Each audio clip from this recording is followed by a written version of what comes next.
부동산 시장이 사상 최악의 거래 빙하기로 접어들고 있습니다. 갖가지 일이 벌어지고 있는데요. 최근 부동산 시장 동향을 정리했습니다.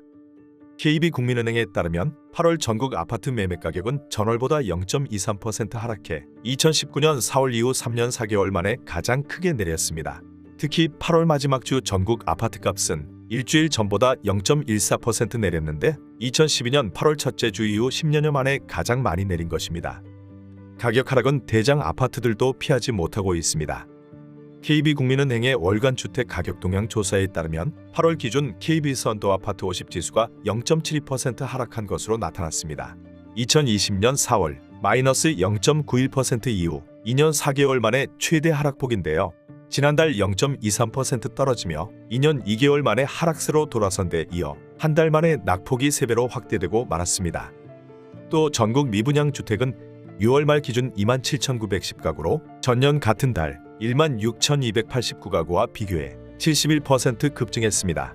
서울의 경우 미분양은 작년 12월만 해도 54가구에 그쳐 거의 없다시피 했는데 올해는 6월 말 기준 719가구에 달합니다. 거의 14배가 된 것입니다. 최근 집값 급락의 원인은 크게 두 가지입니다. 금리 인상과 경기 불안 등의 여파로 주택 수요가 급감하면서 똘똘한 한 채로 통하는 인기 아파트 가격마저 본격적인 하락 국면에 접어들고 있는 것입니다. 매수세가 자취를 감추면서 요즘 부동산 시장에선 매수자나 세입자 구하는 게 하늘의 별 따기입니다. 한국부동산원에 따르면 7월 마지막 주 기준 전국 아파트 전세 수급 지수는 94.4를 기록해 일주일 전보다 0.7포인트 내렸습니다. 전세 수급 지수는 100보다 작을수록 전세를 내놓은 공급자가 전셋집을 찾는 수요자보다 많다는 뜻인데요. 작년 12월 20일 기준선인 100 이하로 떨어진 후 6개월 넘게 내림세입니다. 또 서울시에 따르면 지난 7월 서울 아파트 매매는 639건으로 2006년 관련 조사를 시작한 이후 월간 기준으로 최저를 기록했습니다. 2008년 금융위기 때보다도 적은 것으로 작년 7월 4,679건의 7분의 1 수준이죠. 경기도 역시 7월 거래량이 2,908건으로 역대 최저치를 기록했습니다. 이런 거래 절벽은 당장 집을 팔아야 할 사정이 있는 사람들에게 직격탄이 되고 있습니다. 실수요자들의 이사 계획에 큰 차질을 가져오는 것이죠. 직장인 김모 씨는 한 부동산 커뮤니티에 분양을 받아 11월 경기도 중대형 신축 아파트 입주를 앞두고 있는데 살고 있는 소형 아파트가 팔리지 않아 고민이라고 썼습니다. 김 씨는 2019년 청약받을 당시 기존 집을 처분하는 조건으로 당첨이 됐는데요.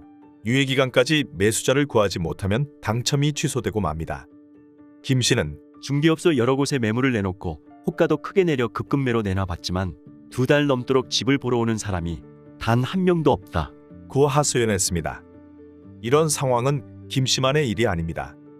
주택산업연구원에 따르면 7월 전국 신규 아파트 입주율은 79.6%로 아파트 5집 중 1집꼴로 입주를 못하는 상황입니다.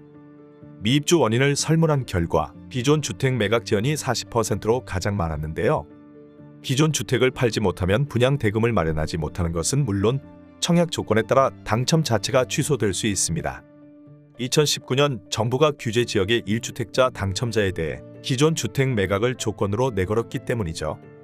전세가 나가지 않아 집주인으로부터 보증금을 돌려받지 못해 발이 묶이는 사례도 많습니다.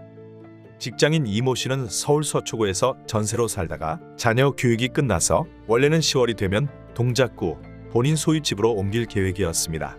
그래서 이 씨는 계약 만료가 4개월이 남은 6월부터 집주인에게 퇴거 의사를 밝혔지만 집주인이 아직 구속 세입자를 못 구하고 있습니다. 이 씨로선 보증금 받을 길이 막막한 것이죠. 이 씨는 보증금을 돌려받아야 나도 세입자를 내보내고 들어갈 수 있는데 전세 거래가 거의 안 돼서 무척 곤란하게 됐다. 고해했습니다. 대법원 등기정보광장에 따르면 7월 임차권 등기명령 신청은 1,059건으로 1년 전 811건보다 30% 증가했습니다. 임차권 등기명령은 계약 만료 시점에 집주인에게 보증금을 돌려받지 못한 세입자의 권리를 법원이 보장하는 것인데요.